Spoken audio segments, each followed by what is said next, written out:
Hello, everybody, and welcome to today's episode of the Peak Physique Podcast. The Peak Physique Podcast is a podcast for adults who want to get their fire back.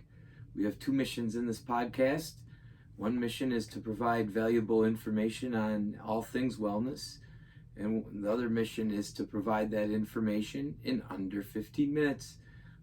Good news if you're in a hurry today is this podcast today won't take probably more than 10 minutes, but it's also a great topic that I'm excited to discuss.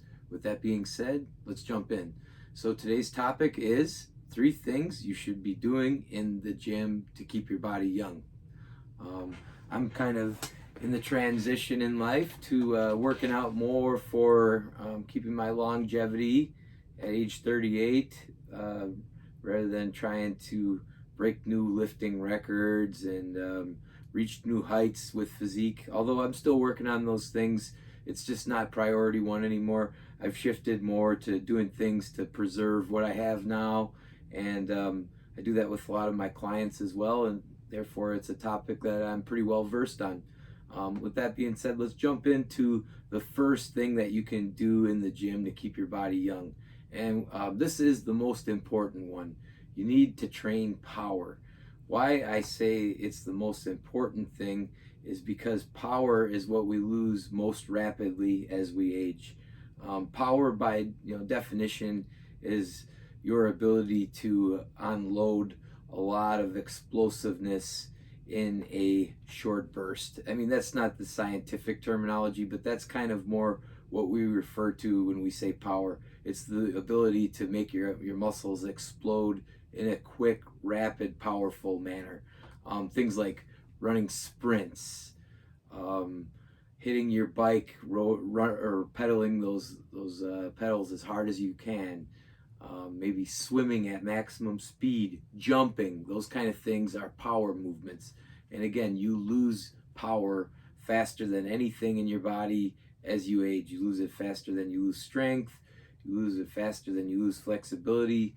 And therefore, it is the most important thing that you can train to help keep your body young. The ways that I recommend training power, if you're able, jumping is a great thing. Jumping comes with risks. There's a lot of load bearing when you do jumping, and you need to play it safe, especially if you're starting new and you're above 40 years old. You got to start with a very regressive fashion of jumping. Maybe using the assistance of like a TRX, jumping onto a very low step. What I would recommend you do if you're thinking about doing any kind of jumping drills is just getting on YouTube and doing a little research on ways that you can do it safely, introducing it to your body, letting your body get used to it. Running sprints is another way to really generate power. Again, that's another thing that you got to be very careful if you're going to introduce into your routine and you're not used to. See a lot of injuries happen in people if they're trying to do powerful, explosive sprints and they're overdoing it at first. What I recommend from my own experience of reintroducing it is starting with very low distance sprints. We're talking maybe 10 or 15 yard bursts and doing plenty of them, maybe 5 to 15 of them, listening to your body as you go. The first time I did sprints after a little period where I was off, I started to feel a little tightness in my groin and didn't want to make that any worse. So I backed off for a few days, came back, good to go. And I was able to progress from there all the way up to 100, 200 yard sprints. They're awful, but again, it's a great way to generate power. For some of us out there, doing sprints on a track or on the streets, wherever outside, is probably just not doable because of knee pain and load bearing issues. If that's you, that doesn't necessarily mean you can't do running sprints. The best way to do running sprints for you, if you have those issues, is to find a nice incline like a hill, or even just to bring a treadmill up at a nice incline. 2 things: you're not slamming your feet into the ground as hard when you're running at an incline. 2, you're not going to be able to go as fast, which means there's not as much impact on your joints from doing it. I mostly do incline sprints, although I'll go to the track from time to time. Most of my sprinting is done on a treadmill, but that is the safest way to do it if you're worried about that kind of thing. If you're not able to run, that's a lot of us out there, especially if you're, reaching up into your 70s, 80s, jumping and running might not be smart. So there's other ways to do sprints. I like the rower a lot. The row machine is something that you can generate a lot of power on by pulling with all of your might. And it's safe. There's not a lot of weight bearing going on. In fact, basically none at all. As long as you're doing the rowing motion with good form, most likely your body's going to like it. You might not, but your body will, and you'll be able to generate that power. Another thing that's come into the world of fitness, probably in the last decade, maybe longer than that, is the power bike, the Aerodyne bike. Those are able to generate a lot of power. I remember when I was a kid thinking that those machines were for grandmas and grandpas, because that's where I always saw them. But oh no, that machine is ferocious. And the assault bike, as it's known, is just a great tool to generate power without putting a lot of stress on your joints. Finally, I think the final regression in our ability to work power in the gym or whatever in any realm that you can do if you're not able to do the things I just listed is swimming.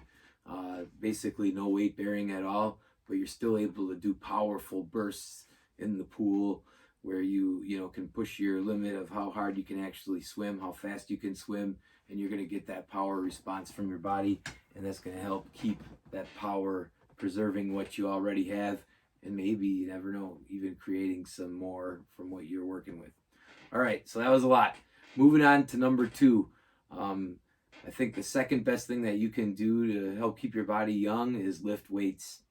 Weightlifting with the right approach is 100% what you need to keep your bone density up, to keep your tendons thick and strong, and to do the same thing for your muscles. Just like power, we lose more and more strength as we get older. We lose more and more muscle as we get older. Lifting weights is a good way to preserve that strength, to preserve that muscle that you have already, and slow the regression of losing that muscle as you go. A smart approach is very important. You can definitely hurt yourself if you're not doing the right things when it comes to lifting weights. If you're not really sure how to do that, YouTube's a great resource. An even better resource is a personal trainer. I'm a little biased there, but for real, it's huge to know exactly how you're supposed to be conducting those reps. If you're doing it right, you're going to strengthen all those things I just named off, and your body's going to respond well as you age. Especially if you're already arthritic, this is going to moving around and strengthening your body. Your body's going to respond really well to that, and it's going to make you a little less sore and stiff, which is huge if you're dealing with those issues already. All right, moving on to number 3.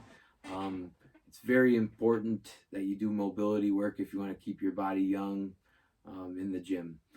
There's a couple of ways that you can do mobility work. What I mean by mobility work are things like hitting the foam roller, doing mobility routines. Again, if you aren't really sure how to do a good mobility routine, what I recommend is you do a search on YouTube. There are great mobility routines out there that are intended on getting you warmed up before you go jump into the gym and do something like a strength workout. And again, it's just a good way to have you moving in your full range of motion and not losing the range of motion you're already working with.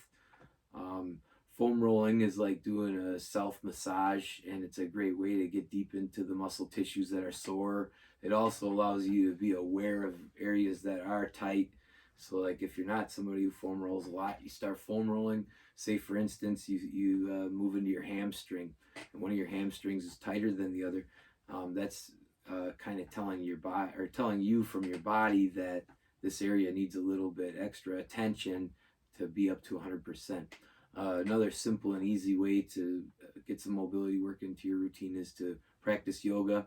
You can just find yourself somewhere to do that, or again, YouTube works well. I would recommend going to a professional for that, because you just get more immersed in the experience when you're doing the practice with others, and there's just more one-on-one attention there that is very important.